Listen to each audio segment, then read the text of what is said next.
श्री गुरु चरण सरोज रज निज मन मुकुर सुधारि वरनौ रघुबर विमल जसु जो दायकु फलचारि। बुद्धि तन जान के सुमिरौ पवन कुमार बल बुद्धि विद्या देहु मोहि हरहु कलेश विकार।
हरे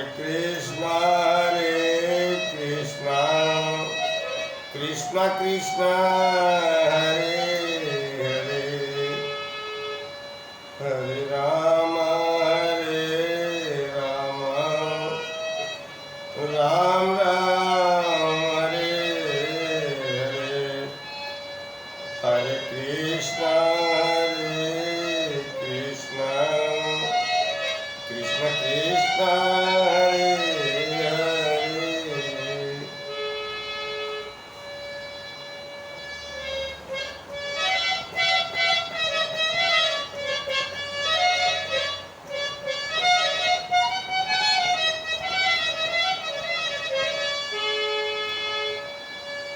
प्रथम पुकारूं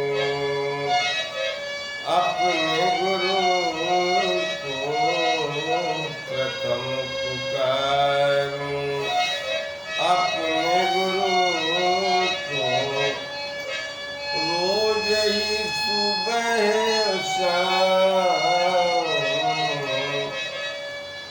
रे मन लग जा मन श्री राम। रे मन प्रभु राम से लग जा। देखिए प्रभु इस कलयुग में 24 घंटे में मनुष्य को 24 सेकंड का टाइम नहीं है आपके लिए। अगर आपके मंदिर में भी बैठा होगा वो, तो उसका मन घर पे ही होगा, फैक्ट्री में ही होगा, अपने ऑफिस में ही होगा। लेकिन ये इतना बड़ा शरीर भाड़ा किराया खर्च करके गुरु के शरण में गया,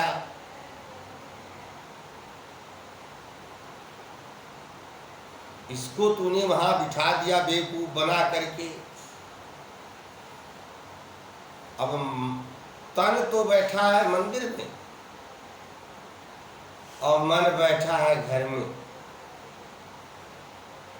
तो ऐसे भगवान को हमारा प्रसन्न कर पाना बहुत मुश्किल है। भगवान कहते हैं मेरे पास तो 24 सेकंड के लिए आ जावे कोई बात नहीं, लेकिन वो 24 सेकंड मेरे लिए ही होना चाहिए। वो 24 सेकंड में कोई भी मन में दूसरा कोई बात नहीं आनी चाहिए।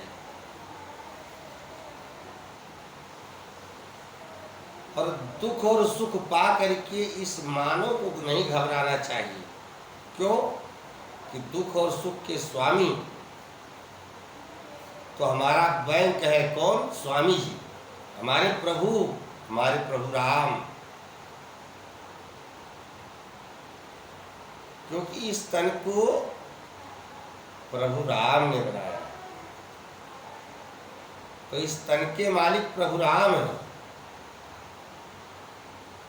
अब इस तन को हमें ऐसे संभाल के रखना है कि ये उनका है, ये मेरा नहीं। किसका? ये तन प्रभु राम का है।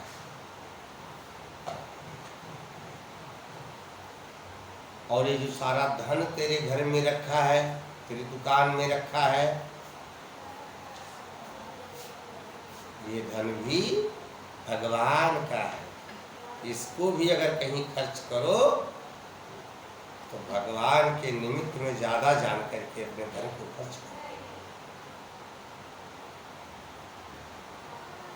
भगवान कहते हैं कि बेटा तेरे को सारा सुख देने वाला माता पिता, धरती, मकान, दुकान, फैक्ट्री, माँ बाप, बीवी बच्चा, भाई बहन,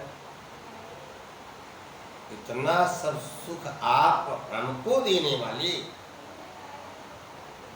कार बंगला देने वाले, 1000-2000 नौकर मेरे नीचे देने वाले,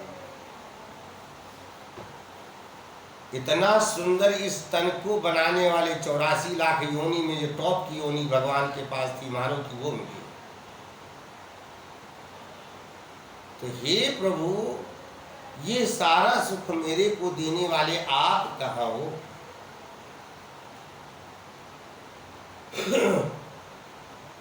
मंदिर में सब जाते हैं, मंदिर में ऐसा कोई व्यक्ति नहीं है जो ना गया हो। यहाँ तक कि शराबी भी वहां चला गया है, चाहे नशे की भूल में ही पहुंच गया हो मंदिर में, मगर वो भी गया।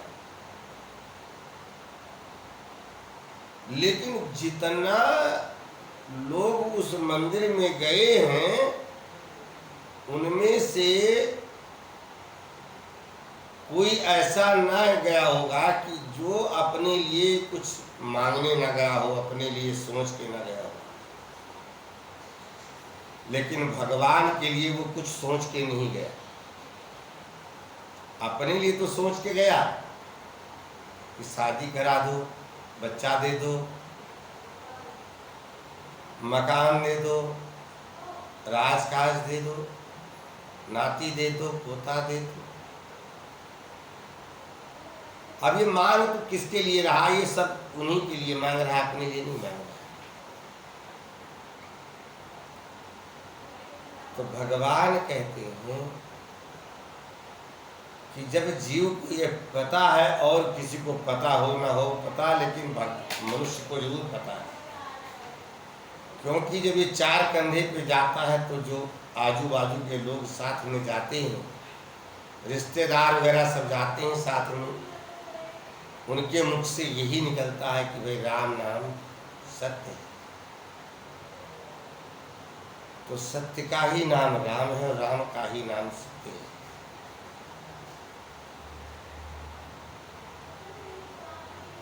हनुमान से भगवान राम ने क्या संसार के देखने में, यह संसार कहता है कि रावण पर नारी को लेके गया था अपने साथ, इसलिए मारा गया। नहीं,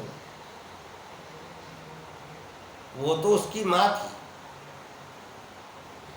रावण की, दशकंदर की, महाराज दशकंदर की माँ जानकी माँ थी।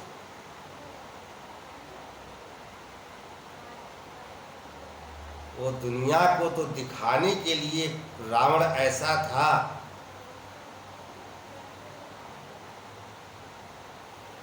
कि नाना प्रकार के माँ जानकी को संसार के दिखाने में कष्ट दिया, लेकिन वो उसी बहाने अपने माता और पिता से रावण मिल रहा था। रावण गलत नहीं था, रावण गलत नहीं था। रावण तो अपनी मां समझ करके जानकी को ले गया था कि जब तक मैं मां को अपने घर नहीं लाऊंगा, अपनी लंका में नहीं लाऊंगा, तब तक प्रभु राम हमारे यहाँ नहीं आएंगे। और उन्होंने प्रण किया है कि तुम्हारे को तारने के लिए रावण में लंका आना पड़ेगा, मैं खुद स्वयं अपने हाथ से तुझे तारूंगा।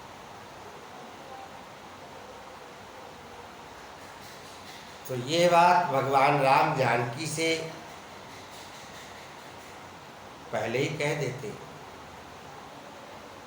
जैसे कल जानकी को रावण ले जाएगा, तो आज ही जानकी से भगवान राम बता देते। वो कब बताते हैं? भगवान राम चले गए बगीचा, और बगीचा में से नाना प्रकार के फूल तोड़ के ले आए। अलग अलग रंग के, अलग अलग डिजाइन के सारे फूल प्रभु राम अपने हाथों से लेके आए। उस फूल के पेड़ का जीवन भी धन्य हो गया, जिसको प्रभु राम ने अपने हाथ से लगा के फूल तोड़ा। मेरे से अच्छा महान तो वो फूल है जहाँ भगवान अपने आप अपना हाथ लगा रहे हैं। एक एक पेड़ का एक एक फूल तोड़ करके, और प्रभु ने उन वृक्षों को दिया। तो वो फूल नाना प्रकार के ला करके, और जानकी का पैर के अंगुली से लेके और पूरा केस तक जितना श्रृंगार शरीर का नारी का होना चाहिए, वो सारा श्रृंगार प्रभु अपने हाथ से उन फूलों का बना बना के हाथ में सोने का कंगन बना रहे,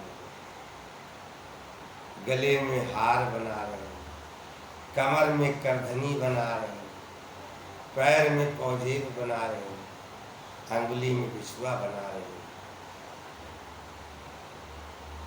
इतना सुंदर सजाया माता जानकी को कि इतना सुंदर अपने विवाह में नहीं सजी होंगी वो, जिसको प्रभु राम ने फूलों से अपने हाथ से सजाया। वो माता जानकी का जीवन धन्य हो गया, जिनको प्रभु राम ने अपने हाथों से सजाया। जानकी जी कहने लगी, प्राणनाथ, आज हम आपसे पूछते हुए संकोच करते हैं,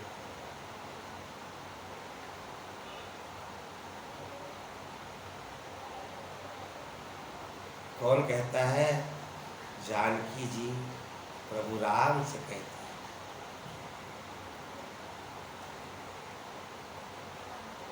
कि हे प्राणनाथ, ये संकोच करता हूँ मैं।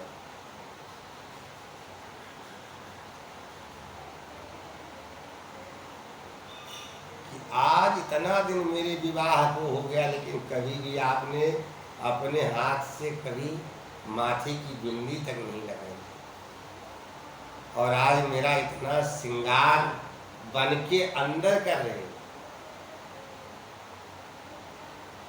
पंचवटी में थे प्रभु राम, तो प्रभु राम कहते हैं, सुनो जानकी, हमारा आपका साथ आज का है, कल से हमारा साथ आपका छूट जाएगा। जानकी कहती हैं, ऐसा क्यों प्राणनाथ? प्रभु राम कहते हैं, सुनो जानकी, कल तुम्हारा बेटा रावण तुम्हें लेने आएगा, तो इसलिए मैं अपने हाथ से आज श्रृंगार कर रहा हूँ कि आपका और हमारा इस समय से मिलन नहीं।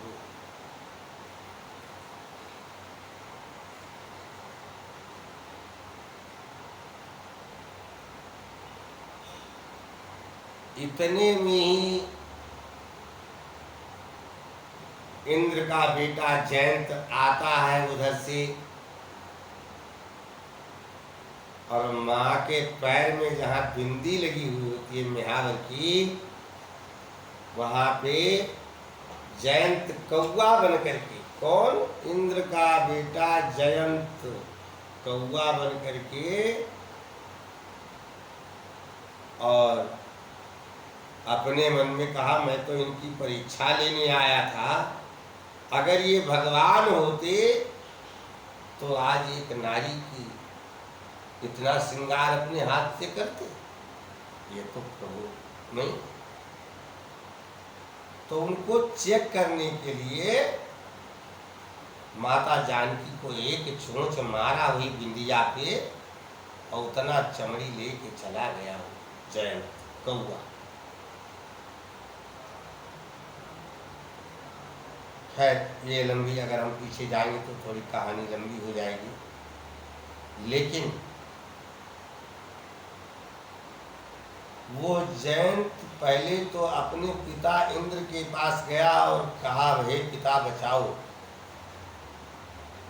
मात्र 4 इंच का फासला जयंत की दूरी पर उस बाण का था, जो बाण प्रभु राम ने बिना फल का बाण जो मारा था प्रभु राम ने, वो मात्र जयंत से 4 इंच की दूरी पे रहता था। इंद्र ने कहा ऐसा क्यों हुआ तेरे साथ बेटा? तो जयंत ने जब बताया तो इंद्र ने कहा भाई तू जल्दी भाग मेरे घर से, ये तो उनका बाण है कि बाप रे बाप, तूने जिससे ये कार्य कर लिया है कोई बचा नहीं सकता तेरे। जयंत रोने लगा। इंद्र ने कहा ऐसा कर एक बार ब्रह्मा के पास चला जा, लेकिन मैं नहीं इसमें हिस्सा लूंगा। ब्रह्मा के पास गया। ब्रह्मा ने कहा भाई ये कैसे हुआ तुम्हारे साथ? तो जयंत ने सारी बात बताई। ब्रह्मा जी अपने मन में सोचे गलती तो इसी की है। तो कहा भाई देख, मैं इसमें कुछ भी तेरी मदद नहीं कर सकता हूँ, क्योंकि ये मेरे प्रभु राम का बाण है। तुम्हारी रक्षा करने वाले के साथ भी वही हाल हो जाएगा, इसलिए चले जाओ तुम यहाँ से। ज़्यादा बात है तो भोलेनाथ से एक बार जाके मिल लो। भोलेनाथ पहचान गए कि ये तो मेरे प्रभु का बाण है। उन्होंने जयंत से कहा बस भाई भाग, फटाफट भाग, यहाँ कोई ठिकाना नहीं है। ये जिसका बाण है उसी के शरण में जाने से छुटकारा मिल सकता है। अब रोता हुआ जयंत भगा हुआ है, पीछे बाण खेद रखा है। बीच में रास्ते में नारद जी मिल गए।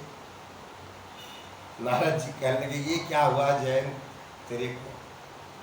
बताया उसने सारी कहानी। बोले भैया हमसे तो संसार हारा है, ऐसा है उन्हीं के संग में जाने से पूरे दुख का निवारण होगा, बाकी कोई नहीं कर सकता। जयंत भाग करके और भगवान राम की शरण में वापस गया। भगवान राम ने निकाला बाण और कहा इसको जान से मार। जानकी ने कहा नहीं प्राणनाथ,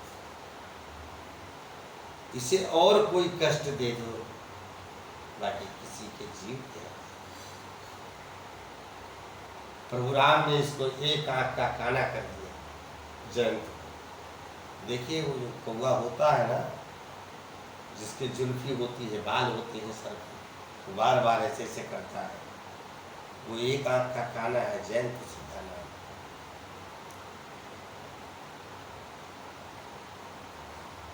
तो प्रभु राम ने उस समय ये कहा था जानकी से कि हे जानकी, कल तुम यहीं पर अग्नि के साथ धरती में समा जाओगी, और जो तुम्हारी परछाई है, जो तुम्हारी माया है, उसे छोड़ जाओ। इस रहस्य को प्रभु राम जानते थे, बाकी कोई नहीं जानता, यह जानकी जी जानती।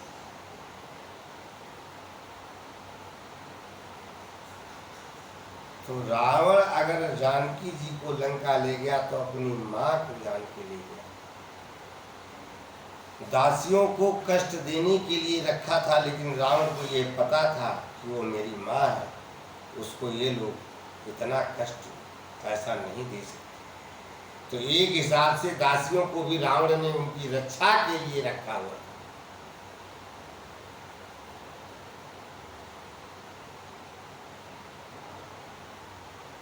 और वो भगवान राम के भेजे हुए हनुमान जी लंका में 1 लाख पूत और 1.25 लाख नाती थे रावण के, लेकिन कोई भी हनुमान जी को नहीं मिला, मात्र विभीषण ही क्यों मिले? क्यों? विभीषण के मन में था कि हे प्रभु, ये मुझे आपके नाम से, आपके काम से ये मुझे इतना कष्ट देता है रावण, तो इसको जो ये मेरे को कष्ट दे रहा है आपके लिए, इसके मालिक आप हो प्रभु, इस कष्ट का निवारण मेरे आप ही करोगे।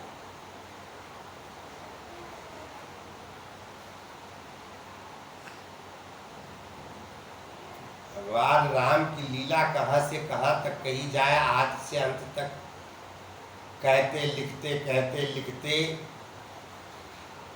ये समुद्र का और नदियों का जल स्याही के रूप में खत्म हो जाएगा, लेकिन प्रभु का चर्चा लिखते लिखते उसका अंत कभी नहीं आएगा।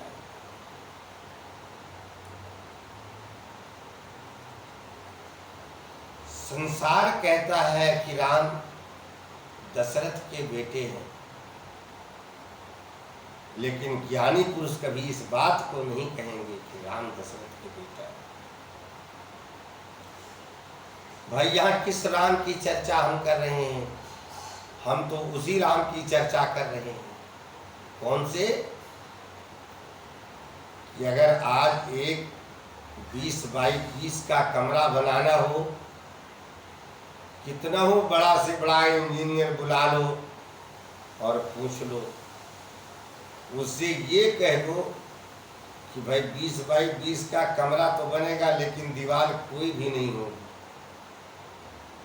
तो वो इंजीनियर भी कहेगा कि भैया 4 पिलर तो देने पड़ेंगे, इसके बिना गुजारा नहीं। बड़े से बड़ा इंजीनियर होगा वो भी इस बात को कहेगा कि दीवार नहीं रहेगी तो छत किस पे रुकेगी। यहाँ तो हम उस राम की चर्चा कर रहे हैं कि जिस राम ने बिना खंभ के और बिना सहारे के इतना बड़ा आसमान ताना हुआ, बिना किसी खंभ के, बिना किसी सहारे के जिस राम ने इतना बड़ा आसमान ताना हुआ है, यहाँ तो उस राम की चर्चा हो रही। वो राम कौन है? कि जिस राम से पहले ना ये जगत था और ना जगत में कुछ था, पहले राम फिर जगत में सब कुछ। यहाँ तो उसी राम की चर्चा हो रही है कि पहले राम फिर जगत, राम फिर राम ने पूरे जगत को बनाया, और फिर पहले राम फिर जगत में सब कुछ, नर नारी पशु पक्षी वृक्ष कीट पतंगे नाना। तो यहाँ तो उस राम की चर्चा हो रही है कि जब राम से पहले जगत नहीं था और जगत में कुछ नहीं था, तो राम के पहले दशरथ माने क्या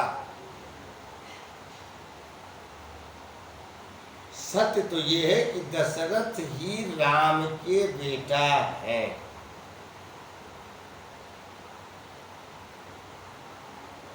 भगवान तो 24 घंटे एक ही काम करते हैं, मात्र अपने भक्त की सेवा, अपने भक्त की नौकरी में लगे। तो जो मनु और शत्रुपा महाराज ने अपने तपोबल से भगवान विष्णु से जो वरदान मांगा था, तो भगवान अपनी भक्त की नौकरी करते हैं। तो मनु और शत्रुपा को जो वचन दे रखा था उसका पालन किए हैं। सत्य तो यही है कि दशरथ जी ही भगवान राम के बेटा हैं। दूसरा शब्द रामचरितमानस में दर्शाया गया है कि राम को 14 वर्ष का वनवास हुआ।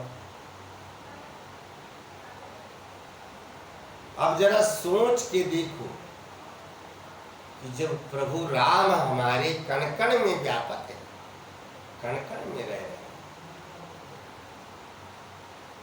वो गंगा में भी हैं, जितने कीट पतंगे मछलियां आदि हैं जीव जंतु उन सब में है,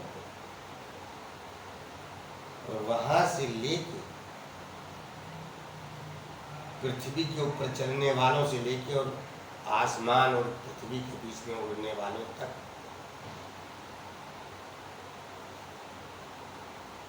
सब में कण कण में है राम। तो पहली बात तो ये है, जब वो कण कण में है तो उस वन के कीट पतंगे में भी है, पशु पक्षी में, उन वृक्षों में भी है।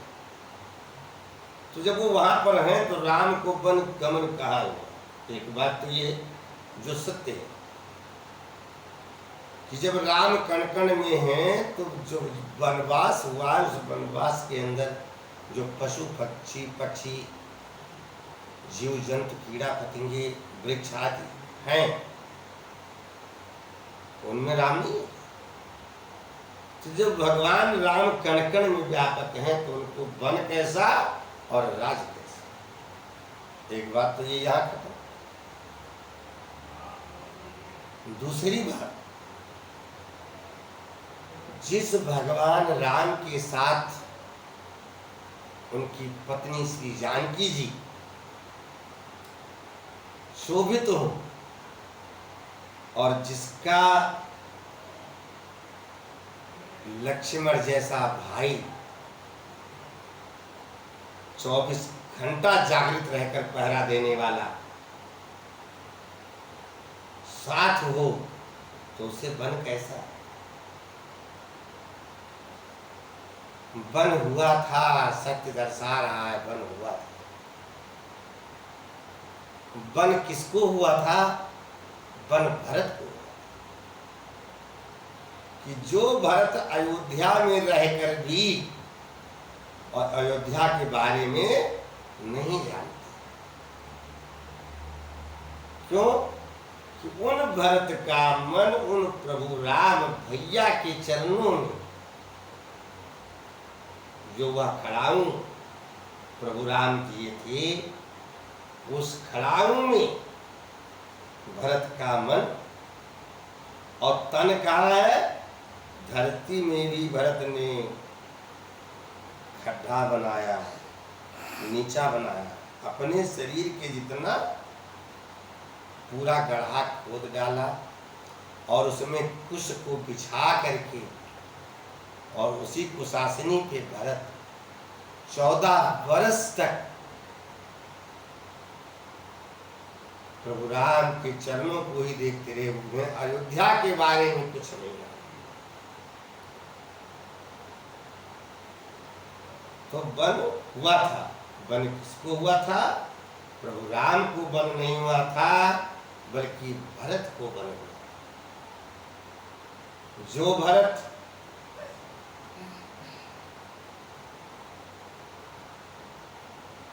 घर से दूर जा करके और उस खड्डे को बना करके उस खड्डे में कुश को बिछा करके ऐसा क्यों किया भरत ने? इसलिए कि इस धरती पर तो भैया बैठे लेटे होंगे, तो दास का तो काम यही है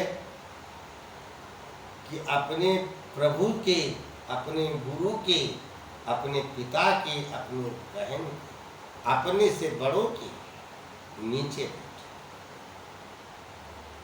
तो नीचा तो जब ही हो सकता है जब धरती में गड्ढा किया जाएगा। तो भरतलाल को बन हुआ था। अब रामायण में क्या लिखा है और सत्संग क्या दर्शा रहा है, इस बात को आप समझो। सुनने के बाद दिमाग को काफी दौड़ भाग करना, तो ये निचोड़ निकालेगा कि हाँ, इन शब्दों में कहीं मैल नहीं है।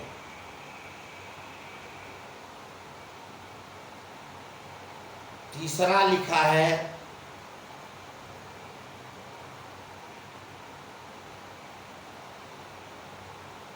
कि रावण का विनाश प्रभु राम ने, राम और रावण की लड़ाई हुई।